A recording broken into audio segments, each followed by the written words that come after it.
Radio Stews Nation, coming at you live. Here we go. Time to end this suffering. I need a minute to myself, so I can drift away. You will never get to me. What can be done, I'll do myself, so I can slip away. What's around, what's you fall? What's losing control? What's around, what's you fall? No one about to break. What's around, what's you fall? What's losing control? YouTube, it's your boy Whip. Welcome to another episode of Radio Stews Nation. This episode's brought to you by Kathy Dixon, in parentheses, Match Pets. That's on Facebook, so give her a like or subscribe or however Facebook works. Alright, so really quick, I just wanted to give a brief welterweight division history. Khabib Nurmagomedov, by the way, after talking all that shit, is now out of his bout with Tony Ferguson. The MMA gods don't want this fight to happen. I don't think they want Khabib to fight anybody good. I think this more so plays into the politics of MMA and stuff like that rather than an actual sickness or injury. Though if he is actually sick, I wish Khabib well. Anyway, he talked all that shit about Ferguson not being able to get in the plane, and that shit just got on my nerves. But anyway, so instead of going into a serious technical breakdown today and all that, I'm going to go over a brief history. I want to paint a picture of the history of the welterweight division since George St. Pierre left. Now, strap your tinfoil hats on because it's a bit of a conspiracy. And take this journey with me. Open your mind and understand what I'm trying to give you here. Now, like I said, I've said before, I've done combat sports a million times. I've fought a billion times in my life. I grew up doing it. It was like eating and sleeping. Now, I've seen as many fights as you could ever see. I've competed, maybe not as many as you could ever compete, but I've had that fire for a long time, and I see these things sometimes in the UFC that I'm not buying, man. I'm not buying it, and I just want to go over this welterweight history since GSP left. I think has been a bunch of baloney, and this is why. Now, we had GSP versus Johnny Hendricks, right? 167 or 169 or 175. I forget what UFC it was, what number the card was. Now,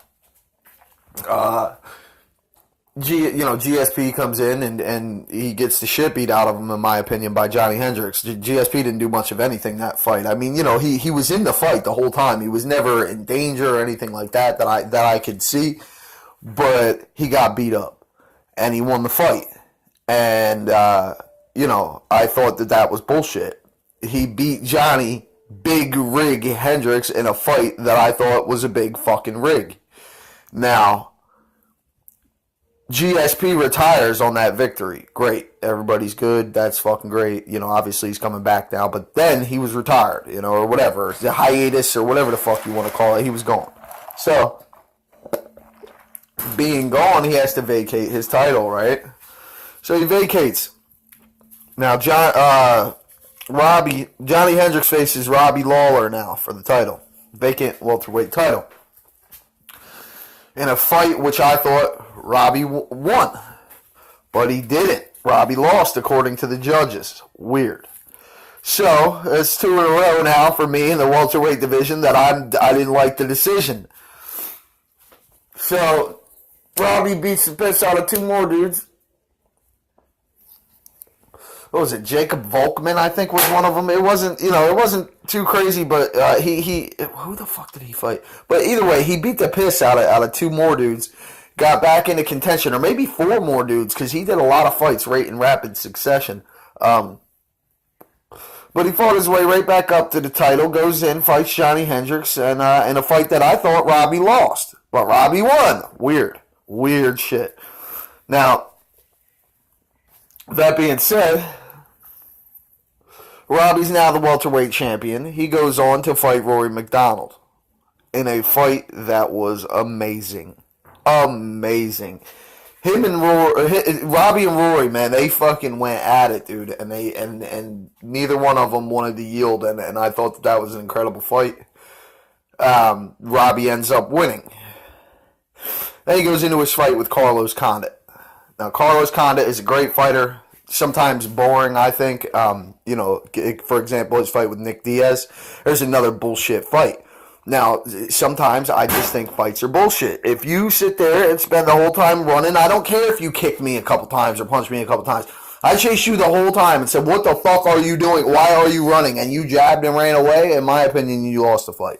But anyway, I thought Diaz certainly won that fight. Was it 2-3-5, I think, or something? Whatever everybody says, I agree.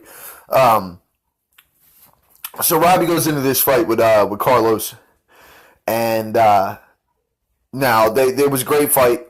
In my opinion, Condit outpointed Robbie for a majority of the fight, but Robbie landed more significant shots. So I'm okay with the decision here. I mean, you like I said, you can't just cruise around pot shot and expect to win, while the other guy's trying to tear your fucking head off and you're just running and, you lose. So Carlos lost, and I'm okay with that. Now, the thing that bothers me, now, in retrospect, the thing that bothers me is the end of the fight. Robbie and Carlos put their arms up in the same manner, right next to each other.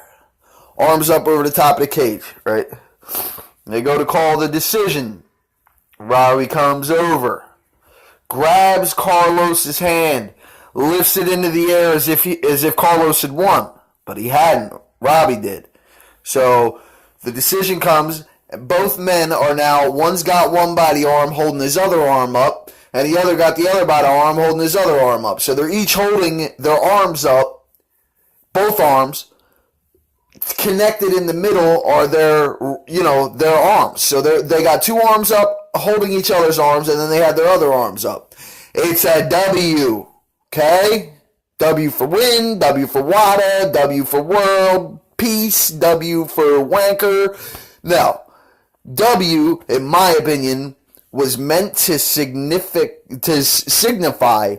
the chosen one, Tyron Woodley. He was chosen to beat Robbie, in my opinion. Now, it might sound crazy, but I mean, how much more obvious can it get?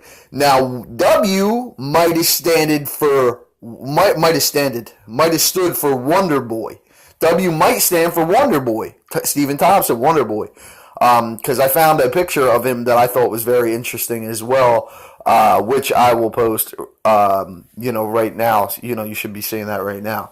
So I just wanted to go over that. That being said, I think, given it's not all bullshit, I think Stephen Thompson works this camp to establish his kicking game. Throw some teep kicks. Excuse me. Oh, I got a terrible cold. Throw some teep kicks. I got Steven throwing teep kicks, body kicks. I think he's gonna tire Woodley out and win by the third round. So there's my prediction as well. But that's my view on the history of the welterweight division since GSP left. Leave me some comments, man. Let me know what you guys think. This is a really important topic to me, and I just want to know what everybody thinks about it. So drop me some comments. Let me know. This has been Radio Stews Nation. I am your host, WarmWhip. I appreciate everybody's time. Thank you for watching. If you like my shit, give me some like buttons. If you really like my shit, get on my subscribe, or I'm going to come and get you. It's Whip Dog. Y'all have a good day. I'm out. Peace.